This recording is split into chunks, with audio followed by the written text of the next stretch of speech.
Welcome.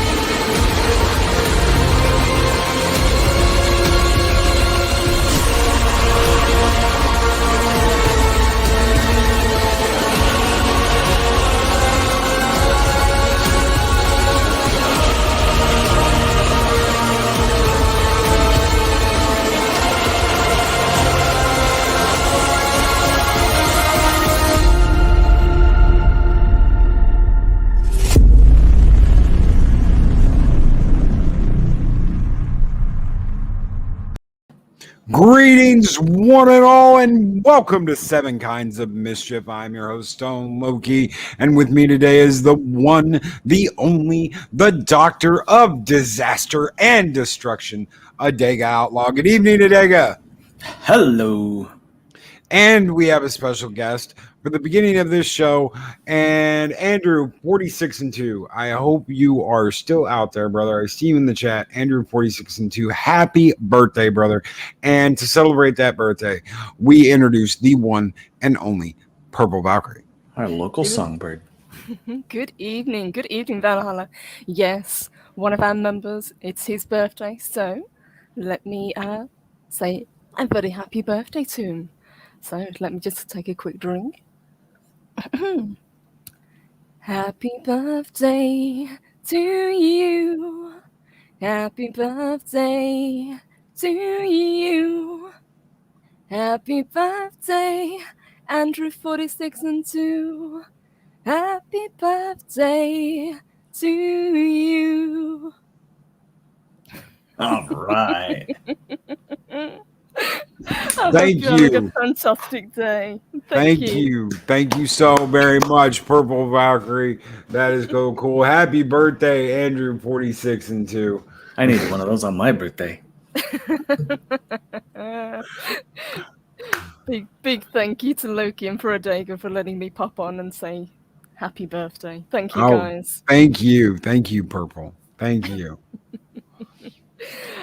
I will bid you gentlemen adieu and Bye-bye. have a fantastic show. See you later. Have a great evening, Purple. Bye. And that was, of course, the one and only Purple Valkyrie. Thank you so much again, Purple. And a big happy birthday to Andrew, 46 and 2. And Mark. Mark Dabley tired with a $4.99 super chat. Encore. Sing his favorite British words. Thank you so very much. Mark Dabley tired for that $4.99 super chat. You guys keep the fires burning bright here in Valhalla. And we'll do a little Fanta Skull. Skull!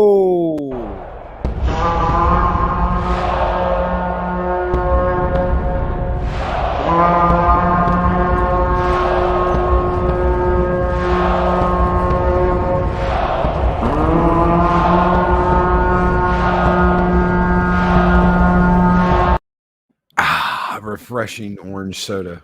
Yes. Yeah. Oh shit! What do you have for us tonight, sir? I have a tale of being very busy and trying to get things together at the last minute. I was telling Loki about this. I'm quite frustrated. I had bought a new vehicle, paid cash for it years ago in 2004, and got the title for it and went to the DMV there in Michigan and running around with plates. And now that I moved to this state here, they say, no, your title doesn't count because they didn't sign it. They put a stamp on it, but they didn't sign it. So I have to go back and redo everything and insurance and all this stuff. And I'm making excuses for dumb things. But besides that, I was actually looking up two things. I was working on a project that I want to bring up sometime, and it's history, and it's spooky history. It's real history. It has a lot of things that maybe some of you know about, maybe not. There was a group and stories, things associated with, and some of you may know by name, the Sub Rosa. Do you know that, Loki? Yes, Sub Rosa. Okay. While I was starting to study some of that, I ran into kind of a legend. Like I said, I got two things tonight. I want to do this little legend. And let's see. You can, if you got that picture of the dude. I do. Give me 1 second. And you guys probably know more about this than I do. But I found him absolutely fascinating because he was one of the ones where they figured this guy had to be an immortal. But there's a lot of myth, a lot of legend, hearsay, and embellishments around this guy. This is Count de Saint-Germain, or Count Saint-Germain, from the 18th century. I want to read a little bit about it, and I'll talk some of the stuff that I've also studied on him, just because I got sidetracked from doing the Sub Rosa onto this guy, because he kind of helped with some of the text of things that were done. Back in his day, actually back in 1776 is when they figured that the Freemasons, who once upon a time actually were a good group, were infiltrated by groups of the Sub Rosa, and some of you may know it as branches or the founders of Illuminati and various other secret groups.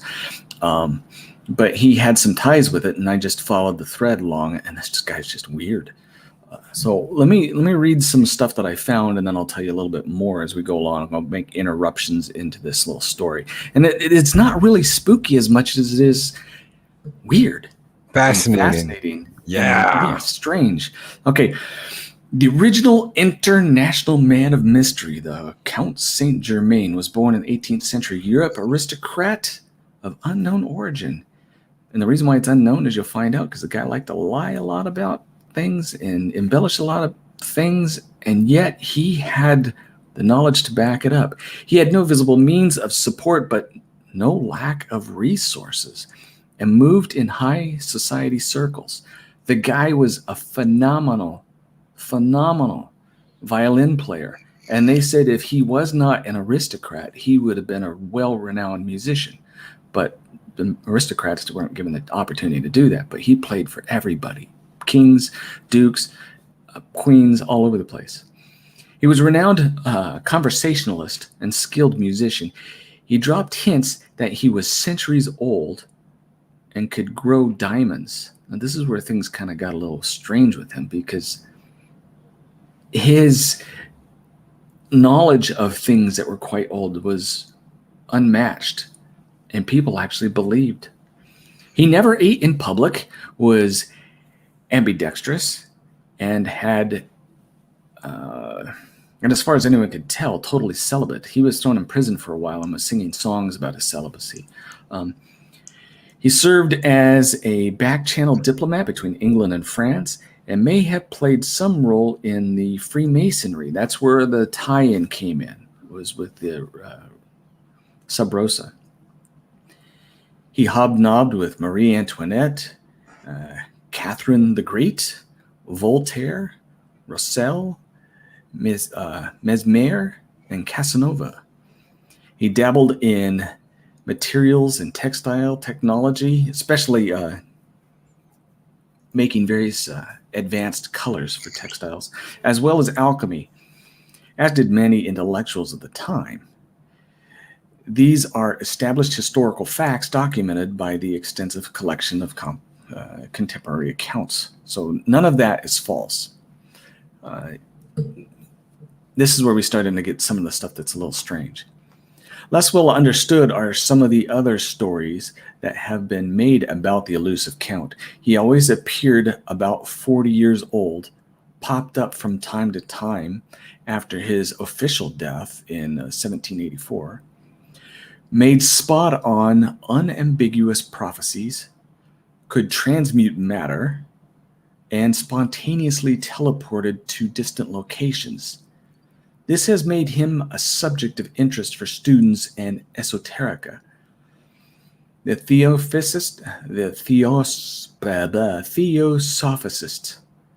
of which Mrs. Cooper Oakley was a founding member, considered Saint Germain to be one of the hidden immortals who manipulate history. In the 20th century, the I am activity, it's in quotes, and its successors, such as Elizabeth Clare, prophet's adherents, elevated Saint Germain to the status of demigod as an ascended master. Now, some of that, of him popping up all over the place, some of it has been discovered that there was a mime from France who could mimic him fairly well, but it doesn't account for everything. There's probably a good explanation for some of these anomalies. Some, most of them no, but some of them. Many of the memoirs of Saint Germain are written years after the events and undoubtedly established in or embellished in the telling.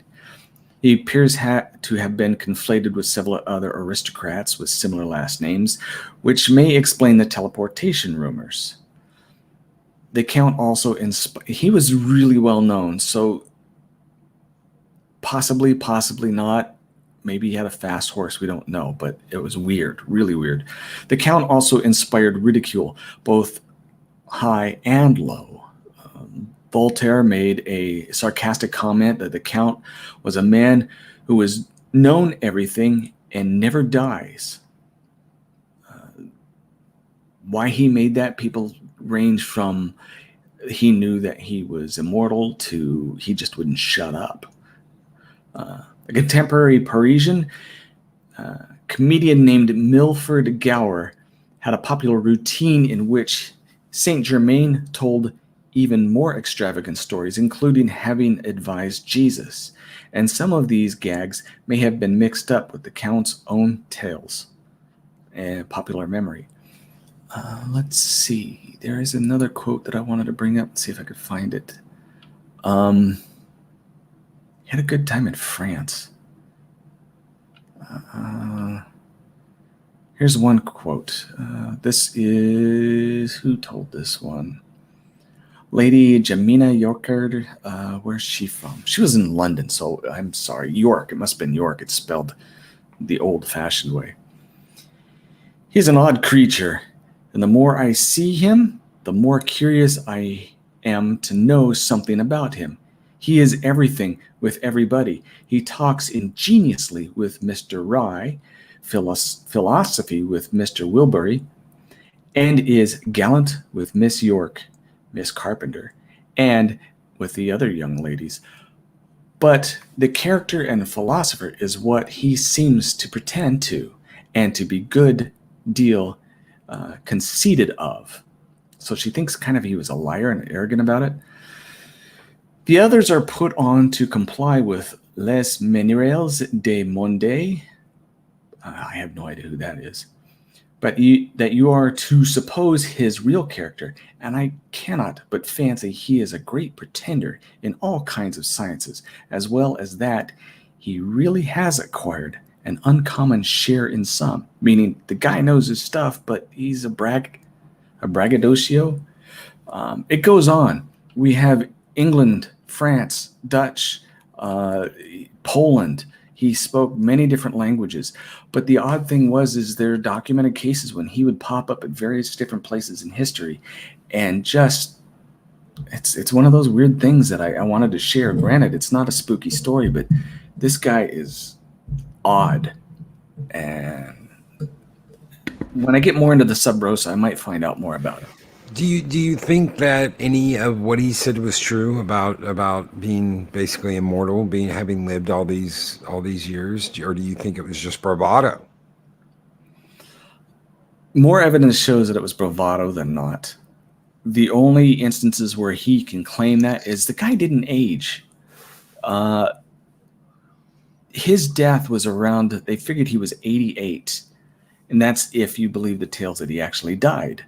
Because some say that he didn't, and he popped up 20, 30 years later, still looking like he was in his 40s, which would be hard because the people that saw him would have been children at the time to be able to recognize him. So that probably wasn't the case.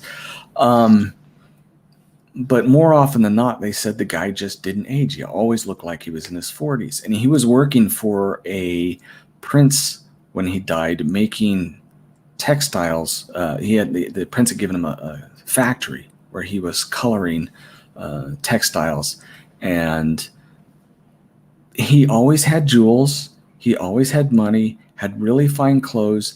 And when they went through his effects, at least what they could find after 2 months later, all they found was clothes, a few shillings, a couple of other currencies. It wasn't a great deal of wealth. And yet there were stories of him where there was ladies that were asking him for apothecary stuff, and he gave them potions that helped their skin. It was real good beautification. He said, this stuff is really expensive for me to make and to get. And here you go. And he just gave it to him. He wasn't a shyster in that regard. He just handed things out. Where he was given some diamonds, the story goes that he made a larger diamond out of smaller diamonds. But it depends on who you say. Other people say that he never completed the task, but it was supposedly he transmuted somehow with water. Just strange. And I don't think this picture does him justice, because everybody said he was devilishly handsome. Yeah, well, and we don't really, I mean, we can have an idea of what was devilishly handsome then, but most of what we have is portraits and not an actual photograph. Right. And his actual hair was, and see, this has him with, I don't know if it was a wig or that's the hair that they pictured him with, but most of his life they said his skin was snow white and his hair was jet black, which led to some people thinking, because he didn't age, that he was a vampire. There are stories about him being an early vampire in certain circles, but there's no real evidence of that other than just his appearance. Well, that might take into consideration the skin regimen. We've talked True. about how some people used blood. Right. They do it now. They do it now. Yep, children's blood. For you can look in some of the LA news and stuff. They tried to cover it up because they were getting some really bad press about it. But some of these aristocrats, as they like to call themselves, or elite in the Hollywood circles, would use children's blood on their faces for basically a cheap facelift. And there's nothing cheap about taking donated blood from children. Yeah. But it's there. You can find the articles. All of that stuff's there. Lady Miss Sidori dyed his hair. That could be. There's a good case for that, because he did a lot of textile coloring. So he very well might have colored his hair and his skin. Who knows? And well, if he didn't color his skin and it was like porcelain white, he could have been an albino, and that's why he dyed his hair jet black. Very well to keep could him be. from seeing his long white hair. We just don't really know. think he's a vampire. But there was a lot of, I know, not to interrupt you, there was you're a good. lot back in the day, fear of albinos, and this idea that they were evil. They were all evil. All these albinos were evil people, that they were somehow connected to the occult back in the day. It's not a rumor, Mark. We know. We've seen you. You are devilishly handsome. But he hobnobbed with, especially when he was in France, he was given a lot of privileges and played the violin very well. But his knowledge was just incredible, and that people thought he was, you ever been around a know-it-all that has a little bit of arrogance to them, or just doesn't shut up? Because he was known to sit in dinner parties. He'd be invited to sit at a table, wouldn't eat a thing, but would go on 2 hours, just be the only one talking. And it was brilliant stuff, but no one had the opportunity to talk edgewise against him. So some people were insulted, other people were fascinated. One gentleman said, yeah, he just sat there and listened the whole time and decided to follow his lead and didn't eat dinner, even though it was, it was early French aristocratic food. It was pretty impressive. So just odd. It was one of those, like I said, you find a thread somewhere in something else that you're searching, and you just follow it along. And this guy fascinated me quite a bit. All right. What do we got next? Second half. Oh, well, everyone's been harping on Disney, so I kind of wanted to bring in some of the things that we know about Disney, and then a personal story that I told Loki about. A few other people know about it. I don't think anybody else in our circle, though. But go ahead. Whichever picture you bring up would be fine. Okay. Disney has a habit of doing some bad things to, not that, keep going. Not that one. Has a habit of screwing up kids that work for them. Every single one of them, who aren't people that you necessarily want to hang out with, were child actors for Disney. And they are messed up. You can hear some of the stories that are coming out about Britney Spears now and the troubles that she's going through. They all have mental deficiencies because of the damages that was done. And some people say that it isn't just because of being a child actor or actress, but there are also some horrific things behind the scenes, which is kind of what I want to get into. Because some of you, if you follow the certain news circles, because a lot of them aren't going to share this with you, but they made another big mass arrest of a ton of the sickening child lovers. We talked about this. We talked about this last year on this show. Yeah, about a different group, and they just got another large group of them that were also working at Disney. And it makes you wonder why Disney allows this, doesn't screen for it, or maybe invites this type of stuff in. Go ahead and move into the next picture. Go ahead and go back one. There were, and I think I mentioned this before, not this, I mean, this picture's fine. This is what I'm going with. This picture's fine.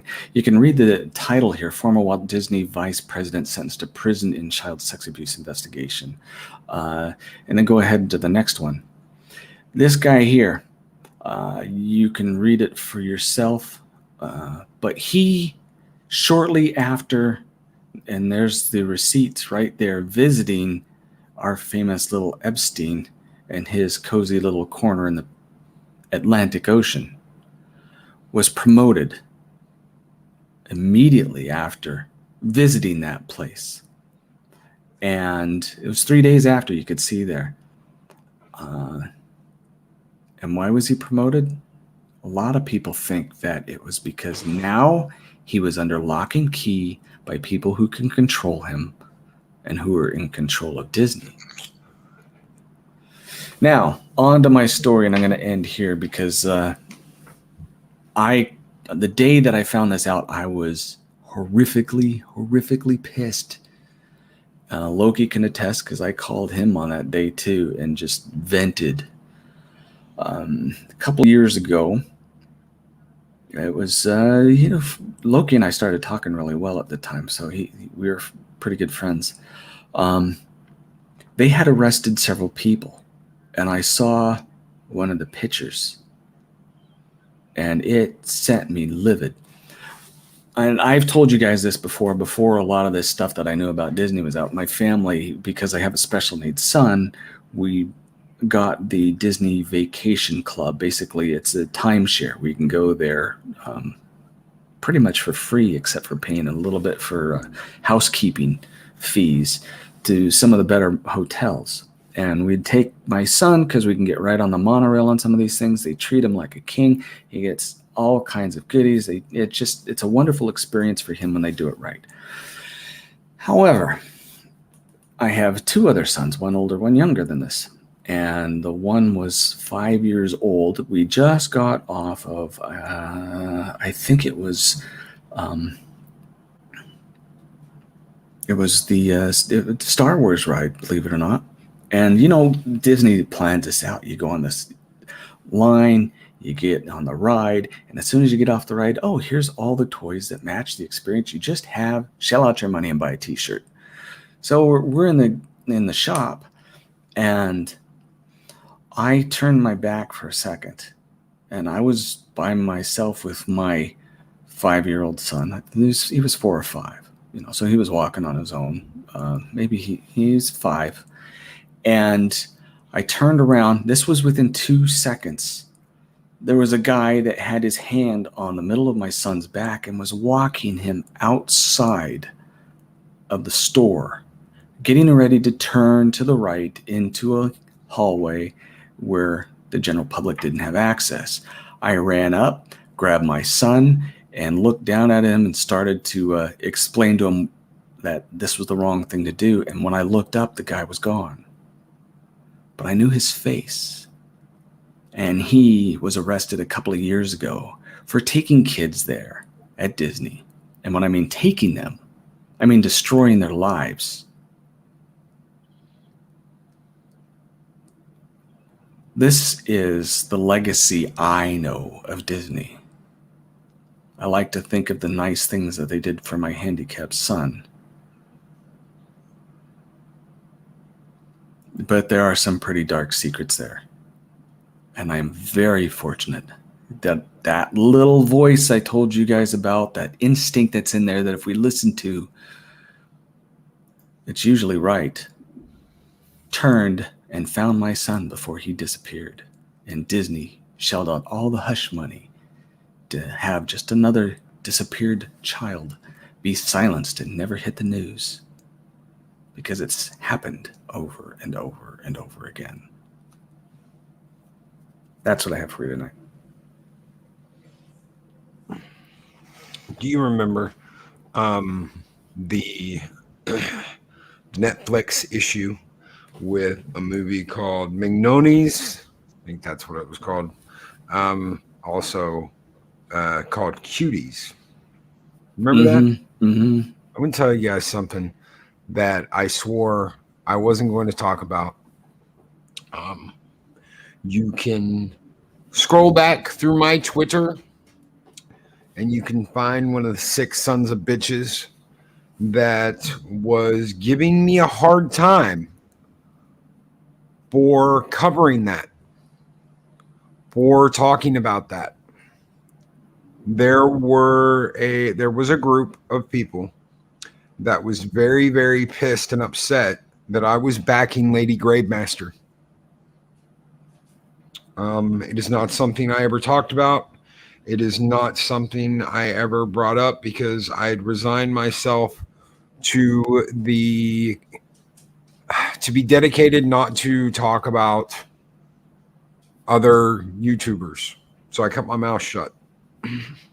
But I was basically getting hate mail and being threatened not to talk about this, that I shouldn't be talking about this, that I shouldn't be bringing this up, that nobody should be talking about this. And you know what happens when no one talks about something? People tend to get away with this shit. When it's covered up, when it's hushed up, when nobody talks about it, it just keeps going and it keeps going and it keeps happening because no one discusses it and no one talks about it and no one calls them out over the bullshit that they do. And if you don't believe me, by all means, scroll back through my Twitter and look for it. Look for it when it gets brought up, because the sick ass group of people wanted me to be silent about this, did not want me talking about this. And it started threatening me with some horrendous shit if I kept talking about it. And I just kept talking about it. And I kept talking about it. And I kept talking about it.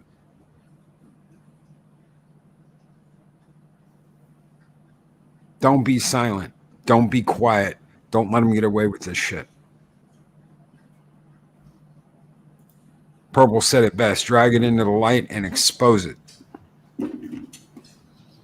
There's a lot of people out there. Sometimes the ones who are asking you to be silent are the ones who are perpetrating it themselves. Not all the time, and I'm not pointing the fingers at anybody, but it happens a lot. And I have to say hello to Maria, who's got the awesome steampunk hat that I'm going to one day steal. That is a kicking hat. That is a kick-ass hat. I like that. Absolutely like that. There's been times where Adega has asked me, should we not talk about this, or should we not talk about that? Or, well, I didn't want to bring this up because I don't want to get you in trouble or anything like that.